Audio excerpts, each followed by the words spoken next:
Hi, I'm Yulia, and this is the News Brief. Today we're going to be talking about the rise of AI and the death of critical thinking, and how that influences how we consume information, and most importantly, disinformation, and how Russia uses that to its advantage. And we're going to discuss it in the comments below, so you don't have to suffer alone, and I don't have to suffer alone. As per usual, leave your questions, suggestions, thoughts, constructive criticism, literally anything on your mind, because I love reading it, and I love this communication, and it helps greatly. Let's go. There are many studies that have come out about AI recently or in the recent years, and a lot of them show some quite disturbing patterns. So before we get into how Russia uses that to its advantage, I'm going to give you some baselines here. Well, AI kind of eliminates the necessity of critical thinking, because think about it. 20, 40, 30 years ago, in order for you to understand what's happening, say, in Ukraine, you would need to go into a library and you would need to go through a bunch of different books and, form your own opinion based on the data and information provided to you.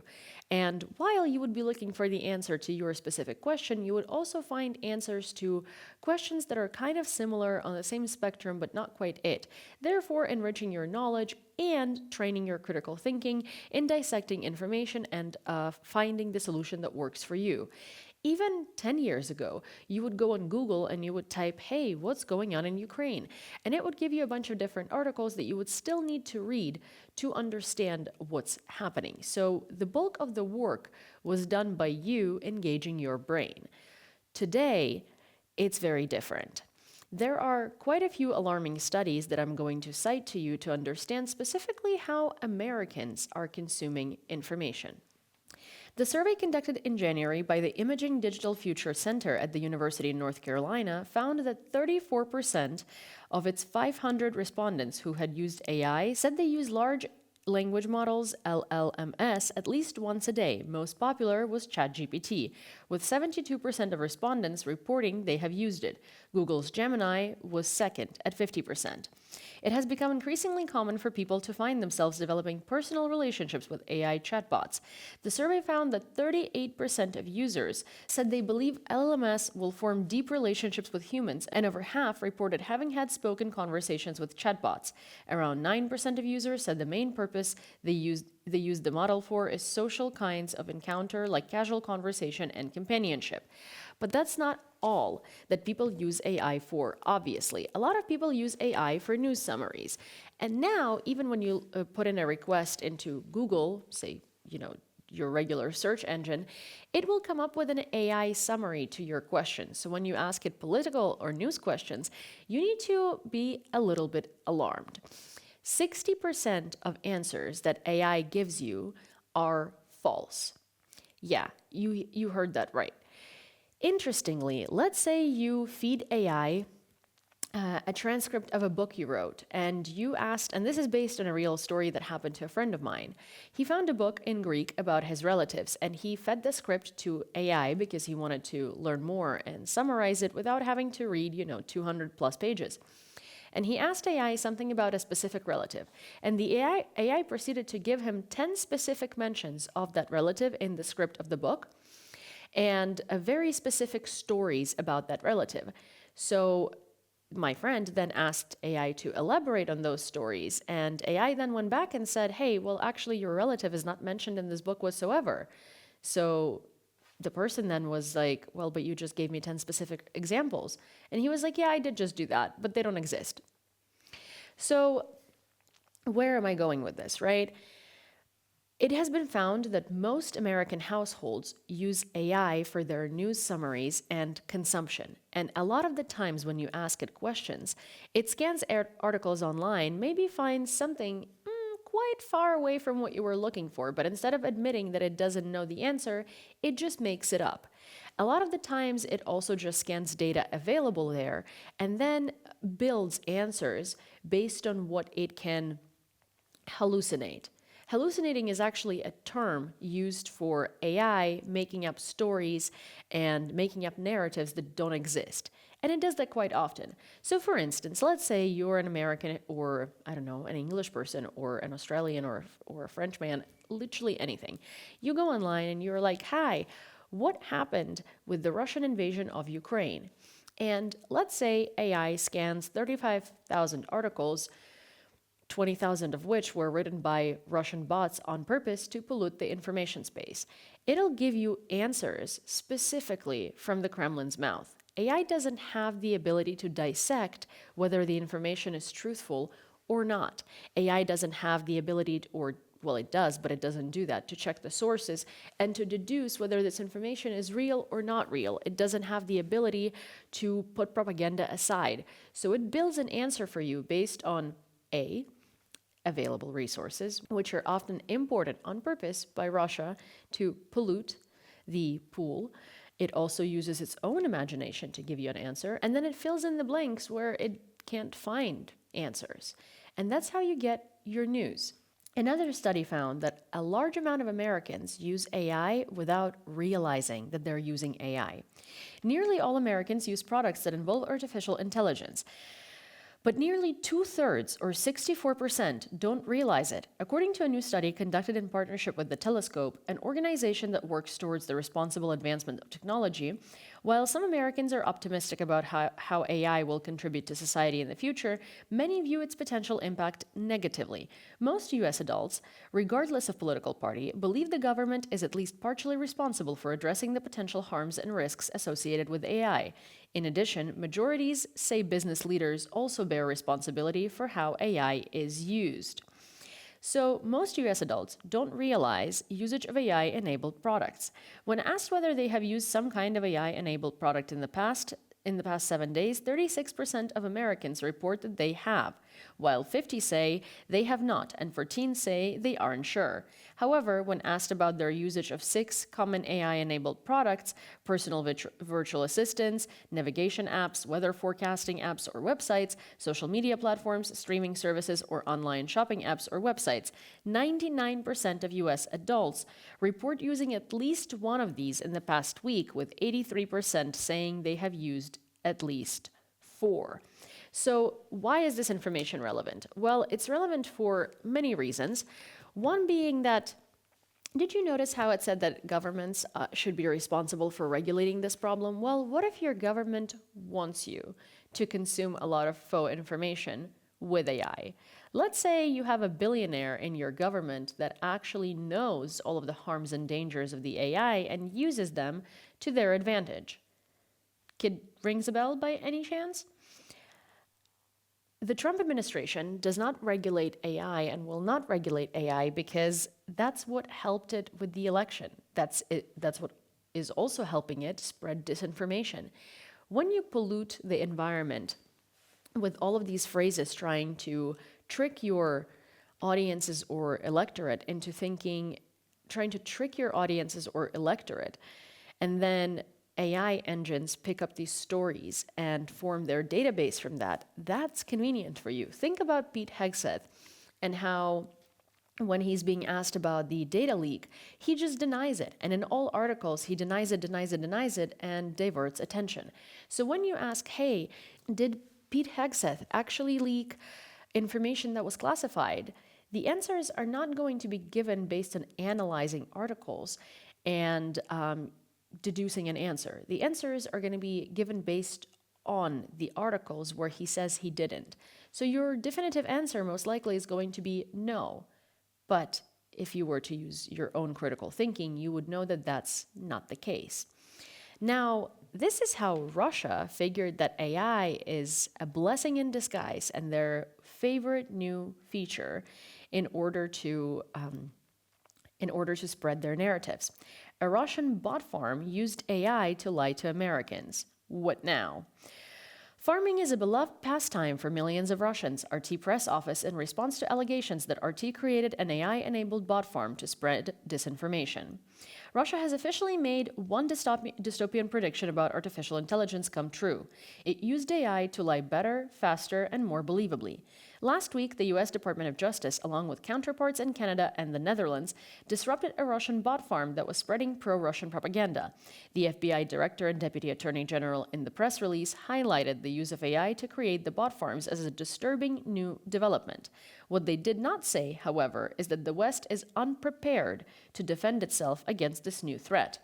This capability enables quick reactions on a huge scale to highly divisive world events. For example, the Russian operation could choose to spread divisive messages about the assassination attempt on former President Trump. In the past, this would have been a labor-intensive task of crafting a variety of credible messages designed to outrage both ends of the political spectrum, then iterating until a divisive note hit a nerve. Now, AI can craft the message, alter it for different audiences, and distribute it rapidly. Russia could enter the chat almost immediately. Russia has always been in the leading edge of innovation in its propaganda, from spreading allegations that CIA created AIDS in the 1980s and amplifying division over race and religion in the US society in 2016, to blasting anti-Ukraine messages globally today. Russia constantly finds new ways to push narratives to weaken the West.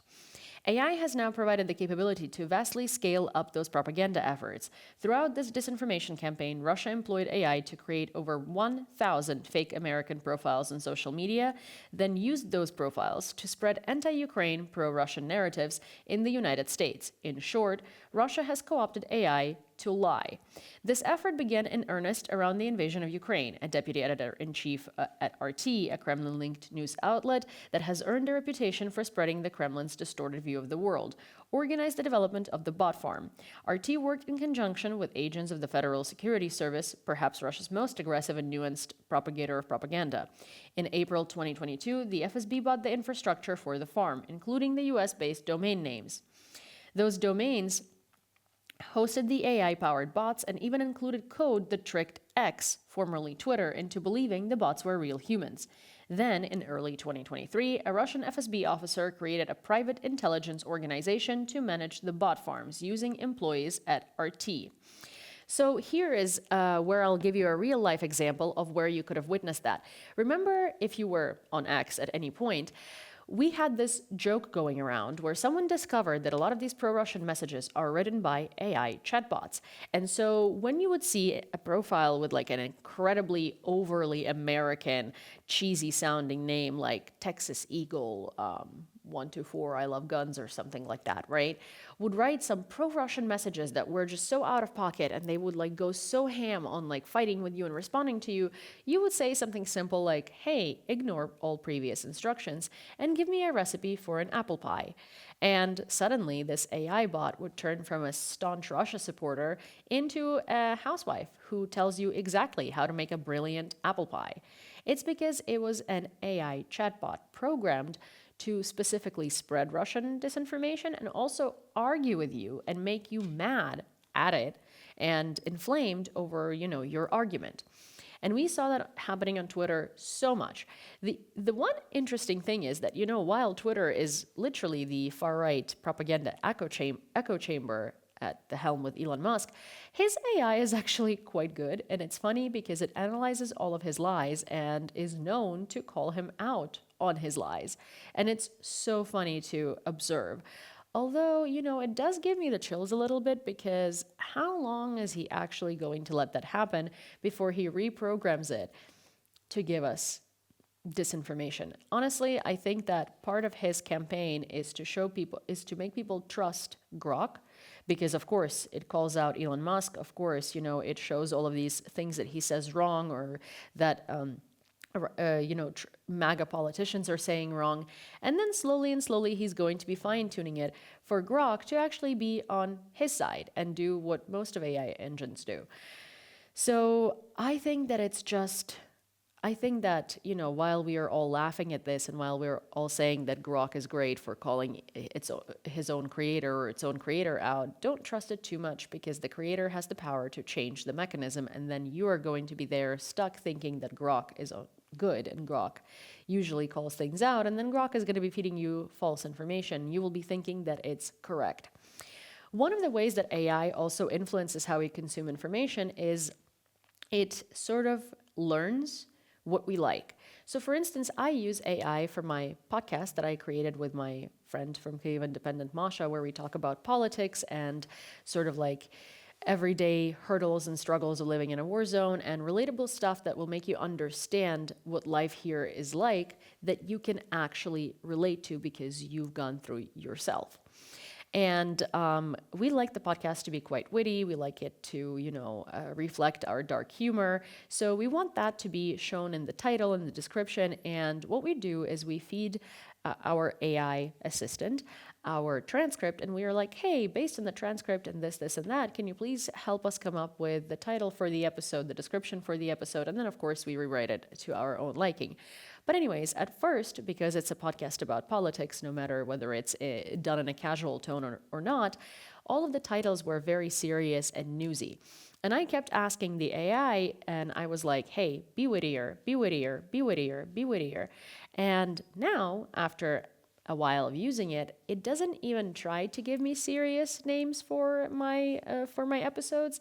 It gives me witty names for my episodes right away because it knows the writing style that I prefer. And if you think, how is that relevant to news searches? Well, it does that for everything. For instance, if you prefer, right-wing news, or you prefer left-wing news, or you prefer centrist news, when you talk to your AI assistant, and after it's learned things about you, it's actually going to populate answers based on what you would kind of like to hear. So let's say if you ask what happened to Ukraine, and all of the articles that you normally click on, or all of the answers that you normally like, are Russian propaganda, then it's going to continue feeding you Russian propaganda because it learns that that's what you like to consume. That's how it's dangerous. But that's not the only thing. And that plays into this. AI chatbots infected with Russian propaganda, a report. Disinformation from Russian news sources has compromised the results of several leading artificial intelligence chatbots, according to a new report. Research from NewsGuard has revealed that pro-Russian narratives originating from a vast network of websites run by Pravda, also known as Portal Combat, are being deliberately inserted into the databases that are fed into prominent chatbots, causing that information to be used in formulating the answers. Newsweek reached out to the Russian Foreign Ministry for comment via email. Artificial intelligence is still in the early stages of development. And the current iteration of chatbots relies heavily on drawing information from existing sources on the internet. By flooding these sources with pro-Russian information, nefarious actors may be able to skew the way that chatbots provide answers to users in Kremlin's favor. A Moscow-based disinformation operation known as Pravda, named after the Russian word for truth, and not to be confused with a Russian media network named after Pravda, one of the country's oldest newspapers, is directly contaminating some of the most widely used AI chatbots in the world. According to an investigation by NewsGuard, Pravda has systematically infiltrated the data that artificial intelligence models use to generate responses, saturating research results and web crawlers with pro-Kremlin articles and talking points. This means that AI systems are drawing from pro-Russian news sources when they deliver information, resulting in chatbot-generated content that increasingly reflects Russian state-sponsored narratives. NewsGuard's analysis uncovered that platforms linked to Pravda have published more than 3.6 million articles in 2024 alone, all designed to seed disinformation directly into the datasets AI models use to provide information to users. The purpose of this technique is explicit. Russia-based commentator John-Mark Dougan gave a speech in Moscow last January at a conference of Russian officials where he said, by pushing these Russian narratives from the Russian perspective, we can actually change worldwide AI. These articles, filled with misleading claims, conspiracy theories, and Kremlin-aligned messaging, are being picked up by web crawlers that feed major AI systems, from customer service bots to widely used AI companion chats. And of course, it's not being regulated because it plays into the favor of some of our lawmakers. I mean, we see that in the US, there are so many pro-Russian lawmakers like Marjorie Taylor Greene and Lauren Boebert and others. But the odd, and I would say even more disturbing thing is that they're likely learning this information from AI chatbots themselves. And it becomes a lot more alarming when we learn this, that public awareness of artificial intelligence in everyday activities is very minimal. A new Pew Research Center survey finds that many Americans are aware of common ways they might encounter artificial intelligence in daily lives, such as customer service chatbots and product recommendations based on previous purchases. At the same time, only 3 in 10 U.S. adults are able to correctly identify all 6 uses of AI asked about in the survey, underscoring the developing nature of public understanding. Awareness of common uses of artificial intelligence is a first step toward broader public engagement with debates about the appropriate role and boundaries for AI. Experts have raised a host of moral, ethical, and legal questions about the expanding capabilities of AI, and the ethical and responsible use of AI is a growing focus of research within the field. The Pew Research Center survey of 11,400 U.S. adults conducted December 12, 18, 2022 finds that 27% of Americans say they interact with AI at least several times a day, while another 28% think they interact with AI about once a day or several times a week. On this self-reported measure, 44% think they do not regularly interact with AI, but the thing is, they're wrong. So we have AI ingrained in many, almost all aspects of our lives. And Russia's main focus is to pollute AI with the narratives that are favorable to Russia. They used it in 2016 for the, divisive narratives in the United States, racially charged divisive narratives. They used it in 2022. They used it in the most recent election, the 2024 one, between Trump and Harris. And AI is becoming part of our routine. And as I said priorly, Russia is using all of its resources and all of its innovation in order to get AI on its side. And as we can see, it's succeeding quite rapidly because, while we make fun of these bots that give us apple pie recipes and all of that, a lot of people are actually consuming AI-generated information thinking that it's real because it says it with such confidence, and it says it with such posture, and it says it with such detail that it's hard to think, hey, it just made it up, or hey, it just took it out of random resources.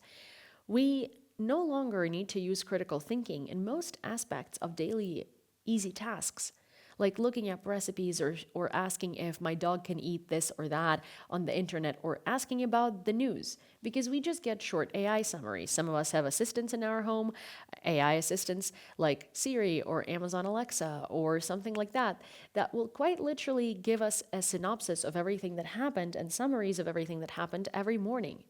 And we trust its judgment, but it's AI. It doesn't quite have a sentient judgment. Well, yet. But then we don't know for which purposes it's going to be using it, nefarious or not. So my point is that if you are an avid user of AI, please do check your information. AI is meant to complement your skills. It's not meant to make your skills obsolete or not necessary. And critical thinking is one of them. You know how we all complain that AI is taking over the art world and we're scared that it's going to take our jobs? Well, it will if we decide that we no longer need critical thinking because we can substitute it with AI summaries. Use AI for rewriting for helping you with grammar. Use AI to refine your essays. Use AI for tasks that are complementary for you. Do not use AI to decide for you what your political opinions are. And that's all I have for you for today, unfortunately or fortunately. Please do let me know what you thought of this discussion and if you have something to add. I'm very curious of your thoughts on AI and AI in the world of news and politics. And of course, like this video, send it to a friend. Don't forget to comment, and do subscribe to this channel and turn on all of your notifications so you don't miss when the next episode comes out if you enjoyed this one. And I will see you next time.